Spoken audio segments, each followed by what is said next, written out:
Los temas de relevancia se tratan cara a cara. Entrevistas a fondo, charlas de contenido que generan opinión pública. Cara a cara, interacción persona a persona con el periodista Enrique Tucent.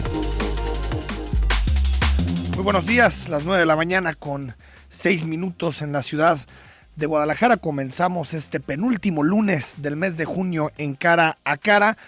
Un fin de semana, como usted se habrá enterado a través de las noticias, a través de los medios de comunicación, un fin de semana pues convulso por lo sucedido en Oaxaca. Hasta el momento 6 muertos en un, pues le podemos decir, enfrentamiento entre algunos grupos, digamos, que de acuerdo a la coordinadora se habrán infiltrado en la propia Coordinadora Nacional de Trabajadores de la Educación y la Policía Federal.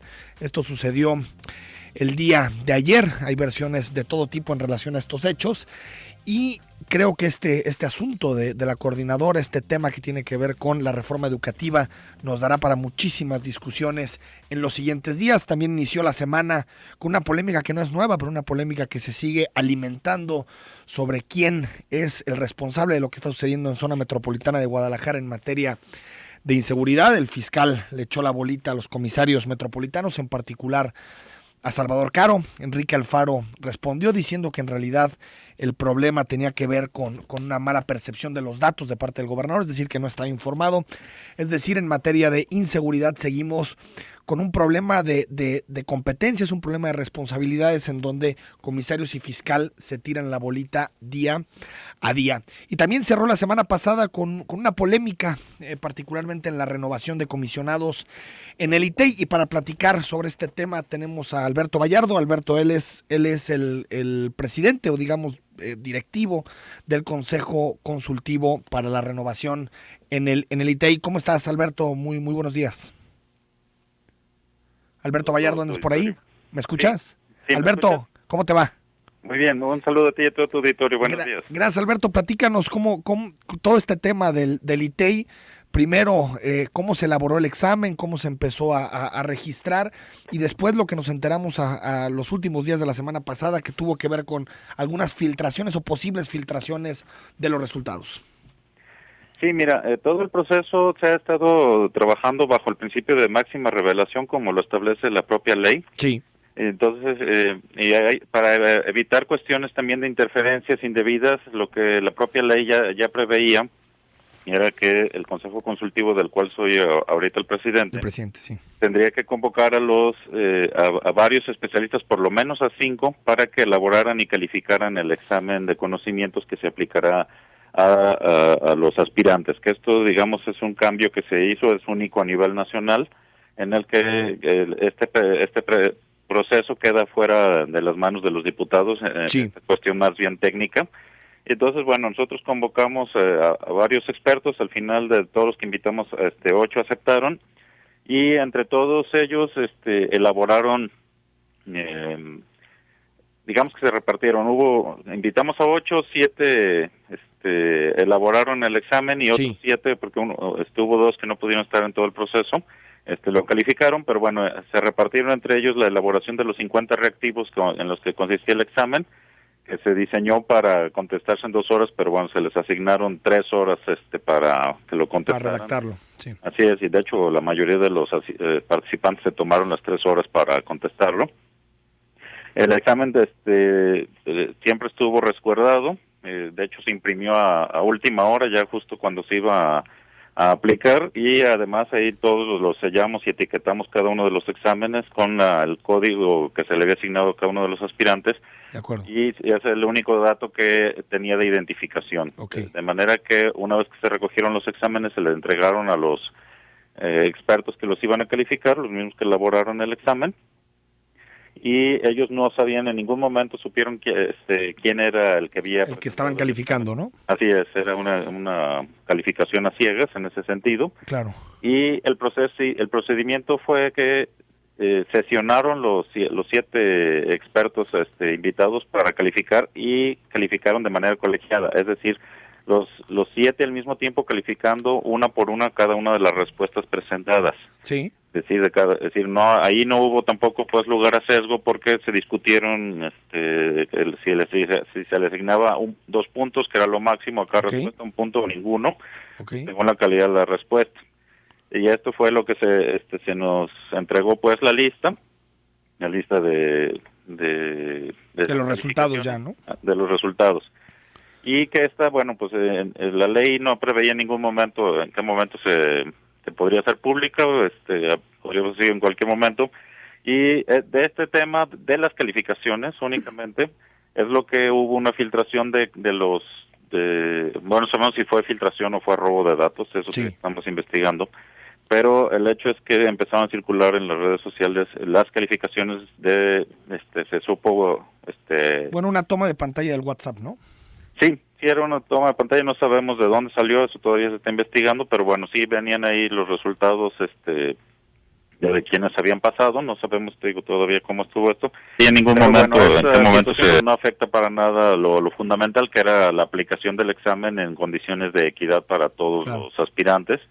Y de hecho, ya la lista completa de calificaciones está publicada en el ITEI, el propio Consejo así lo dispuso, que se publicara, para pues dar más certeza a todo este procedimiento. Ahora, Alberto, seguramente quien filtró o quien robó estos datos tenía intenciones de, pues decirlo de algún modo, de reventar el proceso, ¿no? Pues es probable, es lo más probable. Por ahí hubo varios comentarios, incluso algunos anónimos, y sí pretenden esta cuestión, pero pues no habría manera de sustentar esta situación de querer volver a hacer todo el proceso. Incluso algunos decían que qué casualidad que solo 4 aspirantes, que era lo mínimo que se necesitaba. Habían rebasado los 80 puntos, ¿no? Habían rebasado los 80 puntos. Yo decía, pues más bien qué bueno que por lo menos 4, porque si no hubiéramos tenido que organizar otro examen de acuerdo con la ley 2 días, a los 2 días después. Y Alberto, también querías hacer una aclaración, ¿no? Sí, no, pues al respecto, más que aclaración, pues es el tema, digo, se está investigando, pero sobre todo dejarle muy claro a la ciudadanía que no hay nada que tenga que ver con que se invalide todo el procedimiento. Okay. O sea, esto ya está, digamos, pasará a manos de los diputados, y ellos, de entre estos 4 que acreditaron, tendrán que decidir quiénes serán los 2 nuevos comisionados titulares y quiénes serán los nuevos suplentes. Sí. Entonces ya lo que sigue pues es parte de esto. Pero sí. ¿Hasta cuándo tienen los diputados para votar esto? Tienen que estar designados a más tardar el día 7 de junio. De julio. De julio, perdón. De julio. 7 de julio. 10 días antes de que entren en funciones los nuevos comisionados. De acuerdo. Alberto Vallardo, tú también eres especialista en temas legislativos, coordinador del Observatorio Legislativo del ITESO. Aquí nos acompaña ya en cabina y empezaremos en unos minutos la entrevista a Tomás Figueroa, subsecretario de Enlace Legislativo y Concertación Social. ¿No le quieres dejar una pregunta? Pues le preguntaría, acaba de hacerse público hace unos días que por fin se elaboró y se publicó el reglamento para la ley de atención a víctimas del delito aquí en el Estado. Sí, de acuerdo. Un asunto que se tardó 2 años y que, bueno, mientras dejó a la deriva en la cuestión jurídica a muchas víctimas del delito que podrían haberse beneficiado de lo que ofrecía esta propia ley. Pues a mí me gustaría saber en qué estado guardan otros reglamentos que le corresponde publicar al propio Ejecutivo y para cuándo les tendremos, porque el proceso legislativo, digamos, termina en cuanto se publica la ley, pero la aplicación de las mismas, en la mayoría de los casos, sea a través de un reglamento que le corresponde justamente elaborar al Ejecutivo. De acuerdo. Alberto Vallardo, gracias. No, pues gracias a ti. Un saludo. Tomás Figueroa, pues ya te dejaron una pregunta, Alberto Vallardo. Sí, muchas de la gracias. Ley de Atención a Víctimas. Sí. ¿Si quieres irla respondiendo? Pues mira, estamos trabajando en toda la armonización de este tema. Hemos tenido diversas reuniones, el secretario técnico está colaborando ahí en la Secretaría General de Gobierno y hemos tenido sobre todo muchos reglamentos para el tema de cómo resarcir el daño a las víctimas para que llegue ese recurso directamente a las víctimas, porque nos hemos encontrado en el camino que despachos de abogados han estado involucrándose en ese tema y muchas veces el recurso no llega a las víctimas. Por eso estamos siendo muy claros y estamos tratando de que las propias víctimas sin mayor trámite acudan a la propia Secretaría Ejecutiva y puedan hacer la reparación del daño y el Estado esté en condiciones. Nosotros hemos destinado por primera vez 25 millones de pesos para ese rubro y esperamos contar con mucho más recursos para el siguiente, ¿no? Estamos en el trabajo con las víctimas, con las solicitudes que se hacen y cumpliendo con todos los protocolos que establece la propia legislación. Antes de irnos al corte, Tomás Figueroa, tu opinión de lo que está sucediendo en el ITEI, en la renovación, y si crees que se manchó el proceso por esta filtración de los posibles resultados. Bueno, pues ahí yo desconozco el tema, escuché muy atentamente a Vallardo, quien es el que preside el Consejo Consultivo.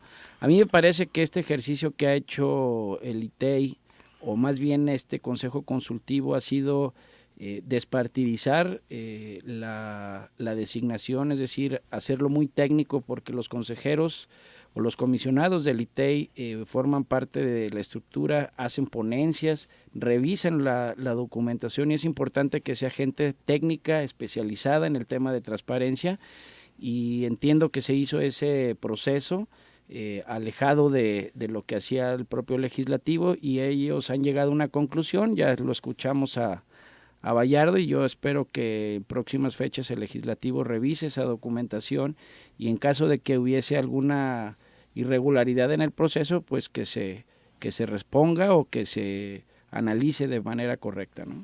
Vamos a ir al corte. Estamos en Cara a Cara con Tomás Figueroa, 3122-4200, 3122-4266, son los teléfonos en cabina, o también nos pueden mandar mensajes al WhatsApp al 3318-807641. Estamos en Cara a Cara.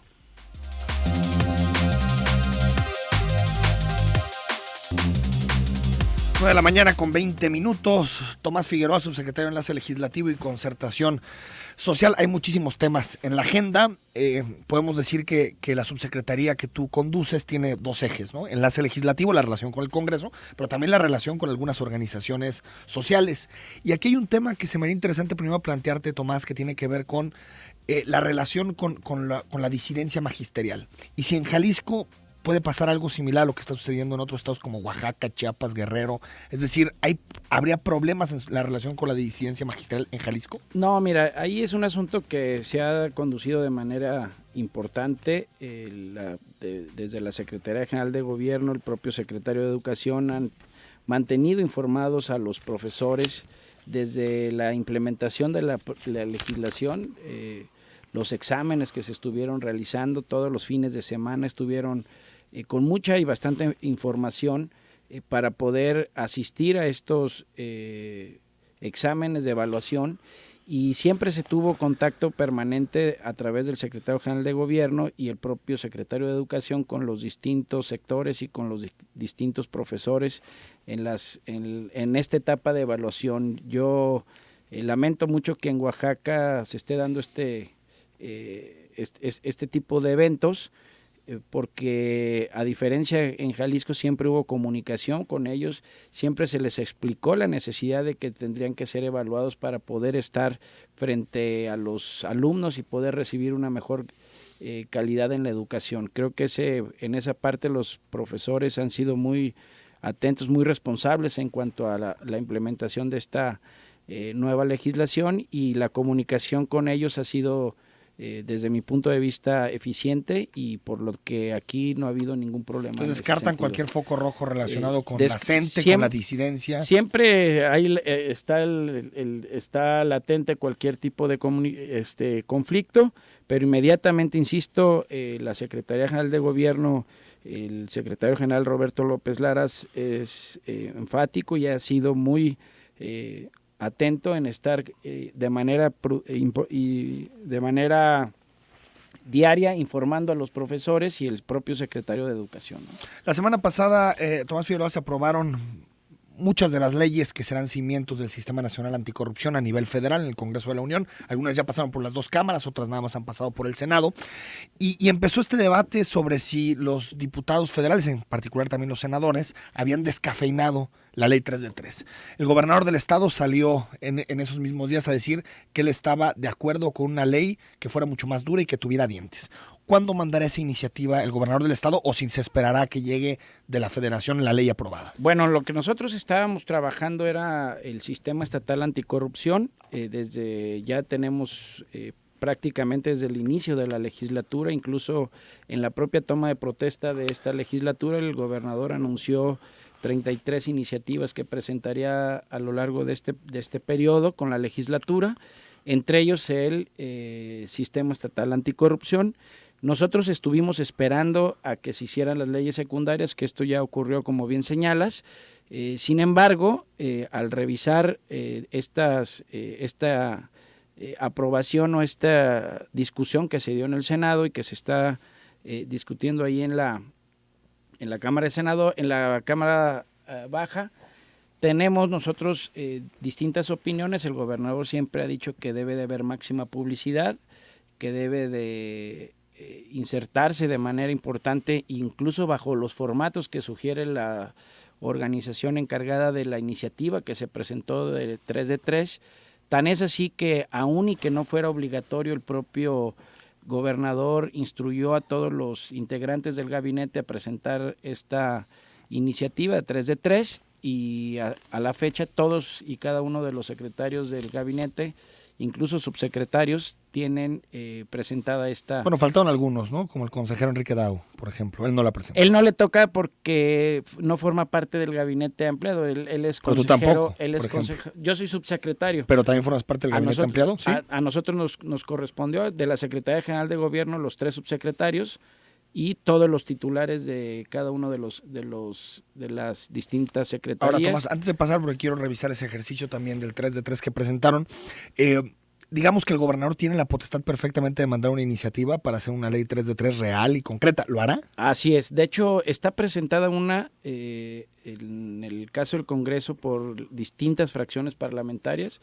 El caso presentó Osvaldo Bañales una iniciativa que contempla los formatos que establece la propia el Instituto Mexicano de Competitividad, y allí nosotros incluso a nivel nacional quedó excluido el presidente para poder ser sancionado en temas de corrupción. Lo que ha comentado el gobernador es que se incluya a todos, incluso al propio gobernador del estado, para poder tener una verdadera iniciativa donde se elimine o se zanje un poco el tema de la corrupción. Aquí el tema básico será buscar todos los mecanismos para eliminar la impunidad, es decir, lo que más afecta al servicio público es no que se den actos de corrupción, sino que se den actos de impunidad. La corrupción sin castigar, ¿no? La corrupción, sí, corrupción no existe hasta en Suecia, ¿no? La diferencia es que allá sí se castiga. Allá sí se castiga. Entonces, en eso estamos trabajando diversas iniciativas y sobre todo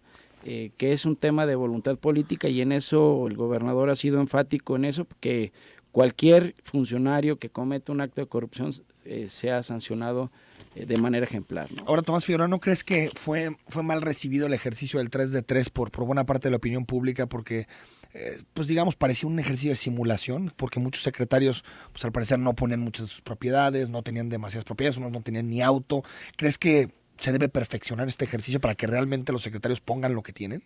Bueno, pues entiendo que lo que se pone y porque se firma un documento que es bajo protesta, es sí verdad, de que si dices tener bienes, los tienes que poner a precio que se adquirieron y si están a nombre tuyo. Los inmuebles que no estén a nombre de los funcionarios o de... pues eso será imposible. A menos de que sean de tu núcleo familiar directo. Si se descubre que omitieron alguna declaración, ya sea patrimonial, de intereses o fiscal, pues en ese caso tendrán que haber sanciones. Hay que partir de la base de que hay la confianza y que todo mundo, como fue voluntario, pusieron todos y cada uno de los bienes, los intereses que tienen en cada una de sus empresas para los funcionarios que tienen algún tipo de sociedad y con alguna empresa.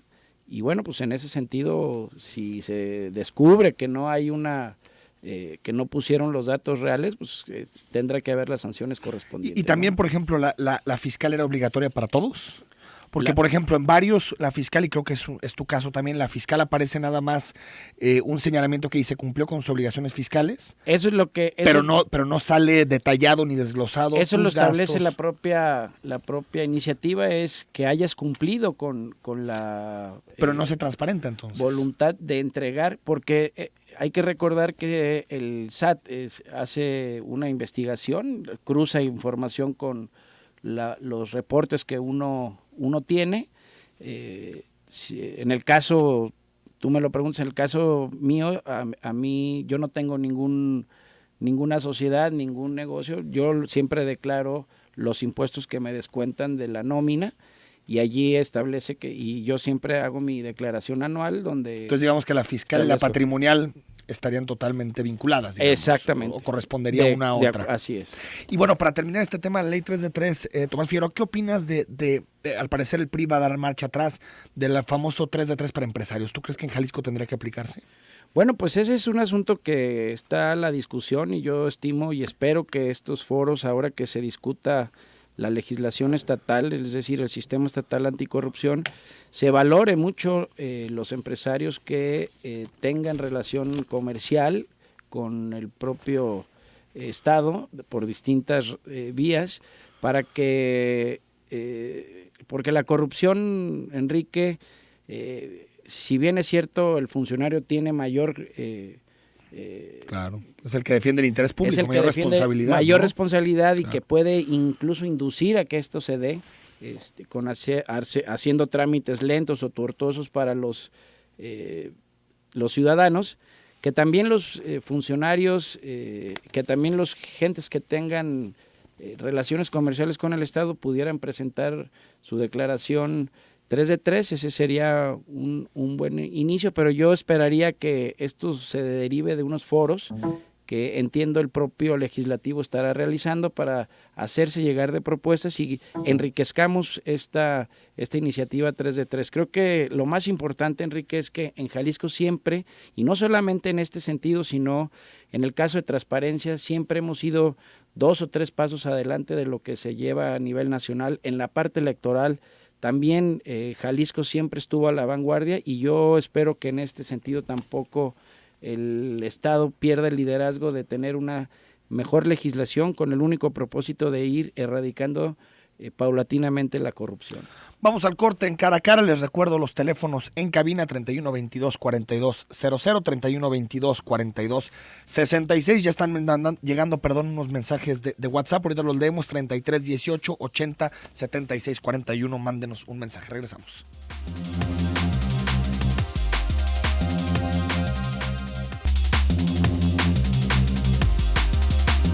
Estamos conversando esta mañana con Tomás Figueroa, subsecretario de Enlace Legislativo y Concertación Social. Tomás Figueroa, otra iniciativa que ha generado debate público es esta del tope de los salarios, ¿no?, a los funcionarios públicos, y que nadie pueda ganar en Jalisco más que el gobernador del estado.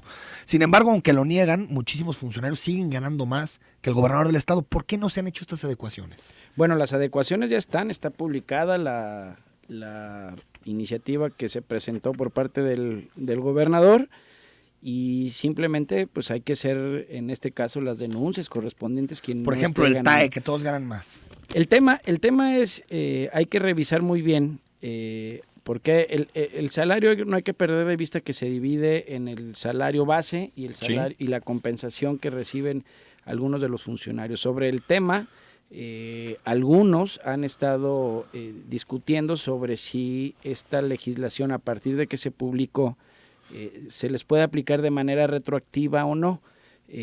A partir de esta publicación, ningún funcionario podrá ganar más que el gobernador.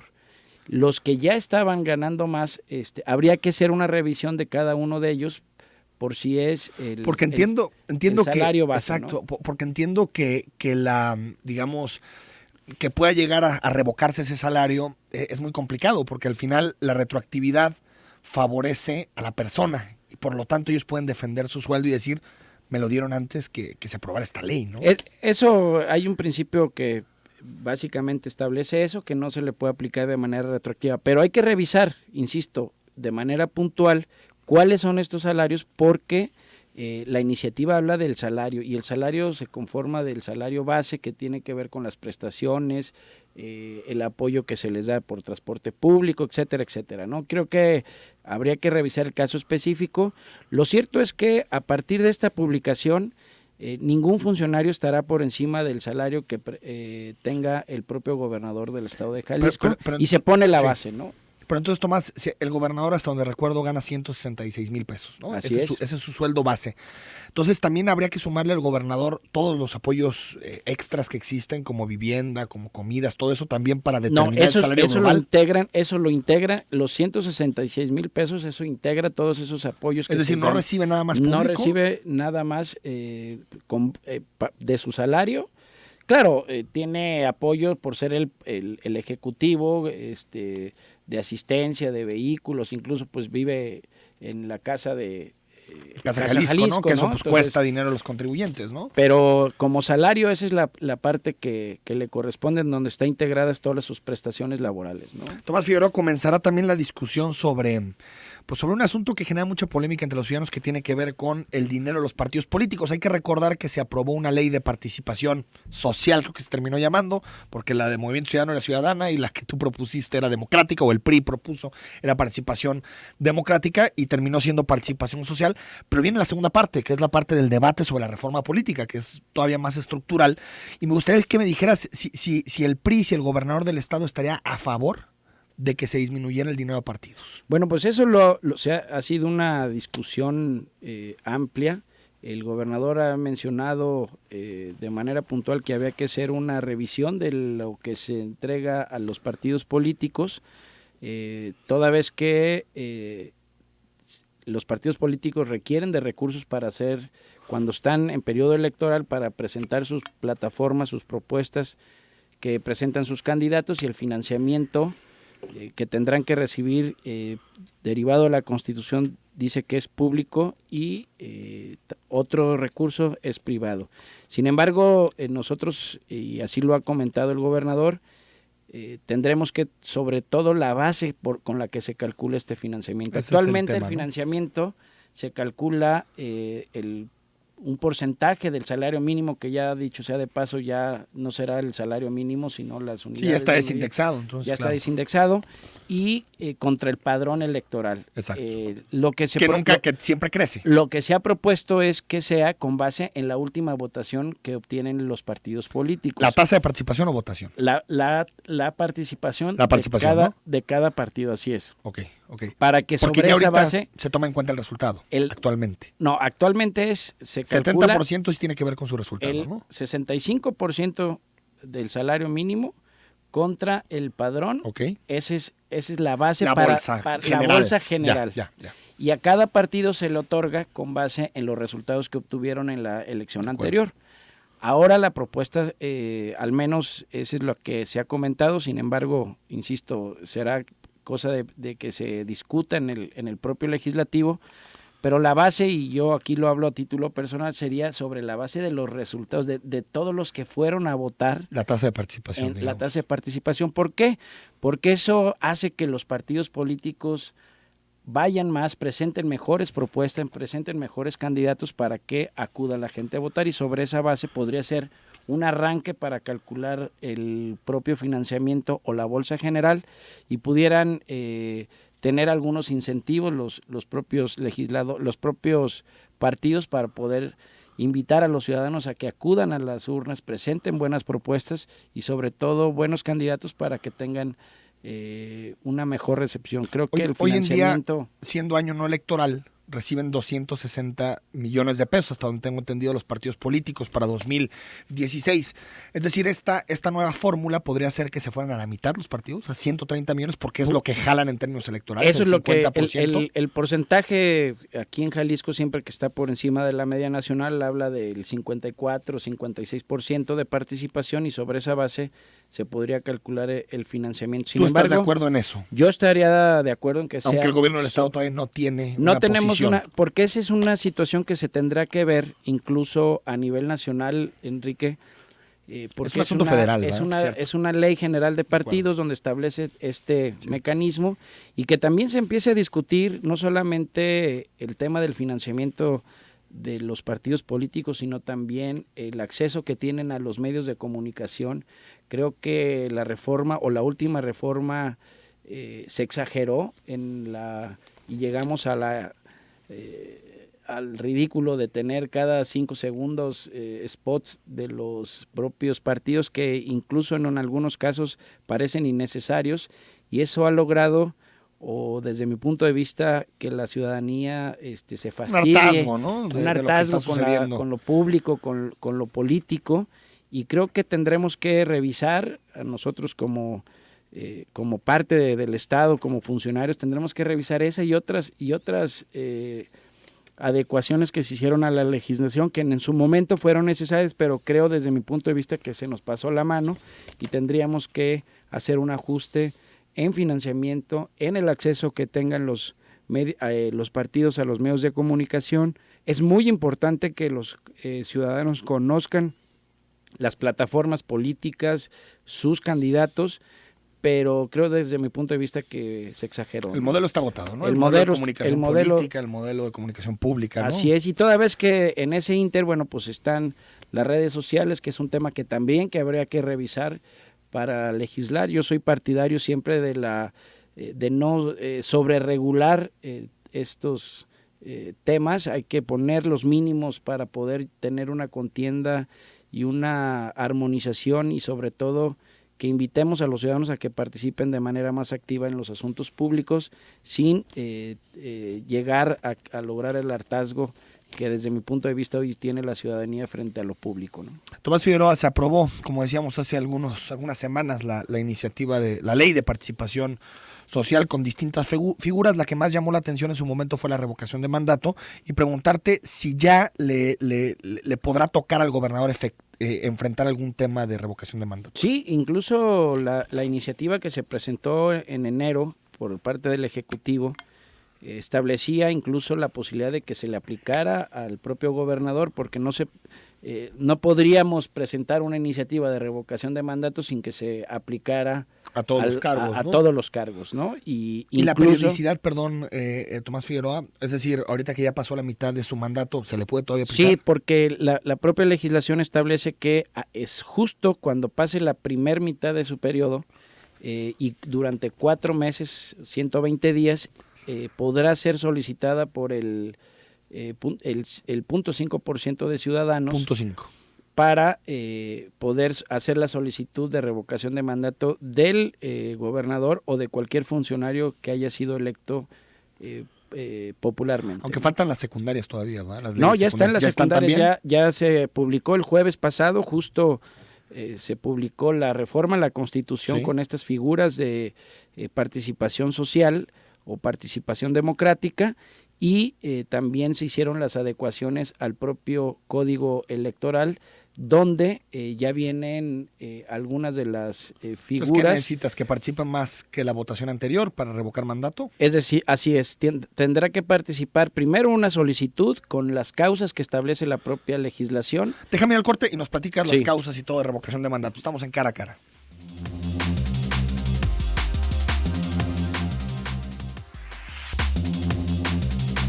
9 de la mañana con 49 minutos, algunos mensajes, nos dice terminación 6554. La selección nacional debería desaparecer, pues son deportistas sin corazón, pero con los bolsillos llenos. Deberían de invertir en otros deportes, donde sí hay gente que se esfuerza y sabe ganar. No en esos matangas. Lo peor es que la gente sigue creyendo en el fútbol. Jamás van a ganar algo importante más que la Copa de Oro o esos torneos de quinta. Bueno, muchas gracias por el comentario. Nos dice también terminación 4990. Buenos días, es lamentable que algunos legisladores sigan sin escuchar a los ciudadanos en relación al 3 de 3. En el 2018 se reflejará en las urnas. Saludos, Paco Cárdenas. Tomás Figueroa, ¿por qué hay tantos diputados del PRI que no han presentado su 3 de 3? Pues mira, esa sería una pregunta que habría que hacérselas a todos, no solamente a los diputados, sino al resto de los funcionarios que están obligados a presentar su declaración patrimonial. Hay que recordar que actualmente la legislación solamente establece la obligación para presentar la declaración patrimonial, y en ese caso todos han presentado sus declaraciones patrimoniales. Que no son públicas, ¿no? Yo espero que ya con esta aprobación de la legislación y lo que se haga aquí en Jalisco, todos los funcionarios estén adecuando a la propia legislación. Hoy no los obliga la ley, insisto, en el Poder Ejecutivo, los que por instrucción del propio gobernador nos solicitaron presentar nuestra declaración 3 de 3 de manera, digamos, voluntaria, ¿no? Gracias a todos los que nos están haciendo los reportes sobre el accidente en carretera a Zapotlanejo y todo el tráfico que se está acumulando en esta autopista. Tomás Figueroa, dejamos el tema de la revocación de mandato y en particular las causas que pueden llevar un proceso de revocación. Bueno, pues ese fue un ejercicio que hizo la propia legislatura, estableció en la ley secundaria, en este caso en el Código Electoral, distintas causas para poder ser sujeto de revocación de mandato. Hay que recordar que con esta legislación hoy es posible quitar a los malos gobiernos, es decir, a un mal gobernante o a un mal servidor que fue electo de manera popular bajo principios como violar sistemáticamente los derechos humanos, incumplir, y esto es muy importante, incumplir compromisos de campaña, programas, proyectos o acciones de gobierno propuestos en su plataforma electoral sin causa justificada. Si promueve más empleos, si no genera más empleos, puede ser revocado su mandato. ¿Qué es lo que se busca con este tema? Es que cuando los candidatos acuden a solicitar el voto de los ciudadanos, presenten propuestas viables, presenten propuestas que se van a cumplir para evitar con ello el desencanto de la sociedad que existe desde mi punto de vista actualmente entre sociedad y gobierno. Perdón, Tomás Figueroa, que es una especie de falsa ilusión esto, porque al final, por ejemplo, yo hago campaña y digo, ¿saben qué? Yo voy a llegar al gobierno y voy a bajar los impuestos. Y después te das cuenta, llegas y ves los cajones llenos de facturas sin pagar, es imposible que cuadres las cuentas y al final no puedes bajar los impuestos y un gobernante responsable lo que tiene que hacer es pagar.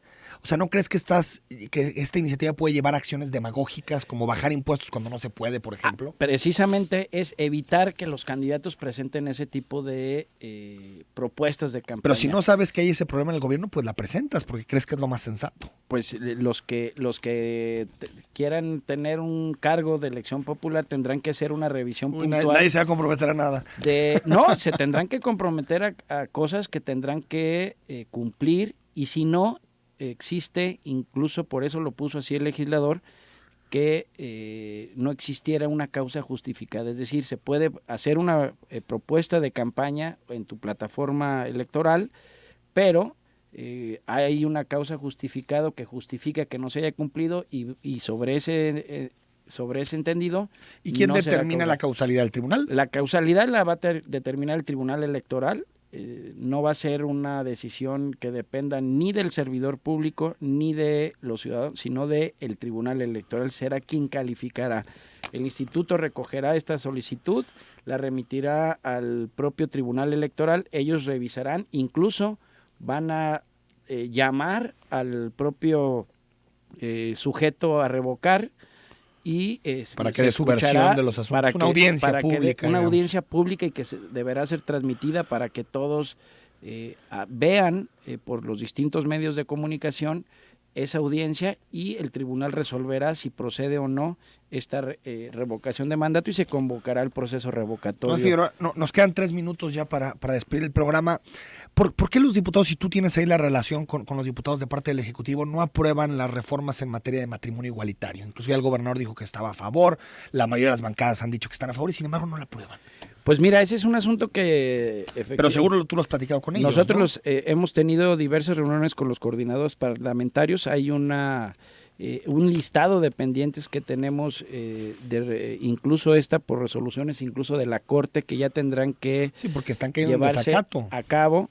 Y yo estimo que esta legislatura apruebe de manera inmediata esta y otras iniciativas que están allí de parte de las distintas fracciones parlamentarias. Nosotros tenemos reuniones permanentes con la Junta de Coordinación Política para establecer los días, los periodos en los que se van a hacer estas aprobaciones para poder llevar a cabo lo que le interesa al Ejecutivo, lo que las distintas fracciones, y en ese en esa comunicación que existe, nosotros damos puntos de vista respecto de algunas iniciativas que presentan las fracciones parlamentarias para poder darle sustento tanto técnico como incluso económico, porque la creación de legislaciones o la creación de leyes implica o tienen un impacto en el gasto público que nosotros tendremos que estar dando nuestra opinión y así de manera importante. La posición del Ejecutivo es que se aprueben las leyes. La posición tal es cual que lo dice la Suprema Corte. Tal cual lo dice la Suprema Corte. Porque también la Suprema Corte trae el tema de la adopción.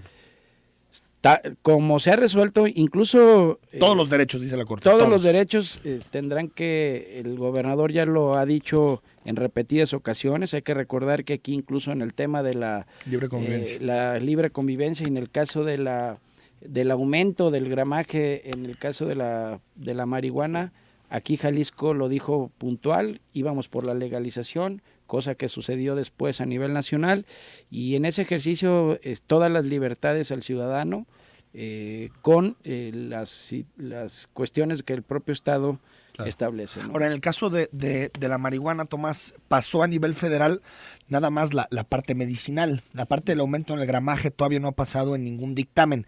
En Jalisco se tendrían las atribuciones, porque ese siempre ha sido un debate, si Jalisco tiene o no las atribuciones para aumentar el gramaje. ¿Ustedes qué saben en este tema? En ese sentido, pues es un asunto que tiene que ver con la ley de salud a nivel federal y tendrá que revisarse y dicho sea de paso, estos foros sirvieron para discutir de manera amplia. Hay que recordar que en Jalisco casi hace un año se hizo una consulta con los ciudadanos para conocer su opinión respecto del uso de la marihuana con fines lúdicos o con fines medicinales.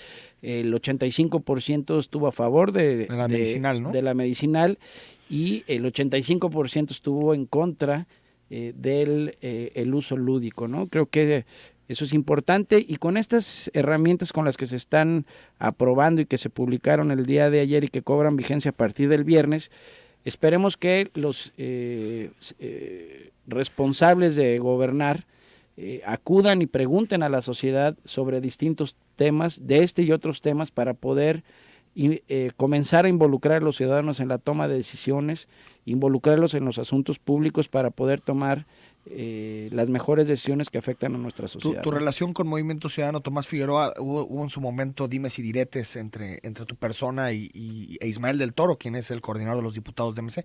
¿Cuál es la relación actual? No, es de mucha comunicación con él y con todas las fracciones parlamentarias. Creo que fue como fue de reciente creación esta subsecretaría que tenía que ver con la comunicación permanente con el propio legislativo y con las distintas organizaciones de la sociedad civil para poder comenzar a incentivar, bajo la instrucción del propio gobernador, de tener mayor involucramiento de la sociedad en los asuntos públicos, y en ese sentido siempre ha estado de mi parte la comunicación, y actualmente hay una comunicación permanente con él y con todas las fracciones parlamentarias. Bueno, nos dice Julio López, en el 2018 se la cobraremos al PRI, supongo que se refiere por el tema de la ley 3 de 3. Tomás Figueroa, subsecretario de Enlace Legislativo y Concertación Social, gracias por habernos visitado aquí en Cara a Cara. Muchas gracias, Enrique, y muchas gracias a todo tu auditorio. Muchas gracias, nosotros nos despedimos. Mañana platicamos con José Medina Mora, el expresidente de Coparmex. Soy Enrique Tucen y les agradezco haber estado con nosotros.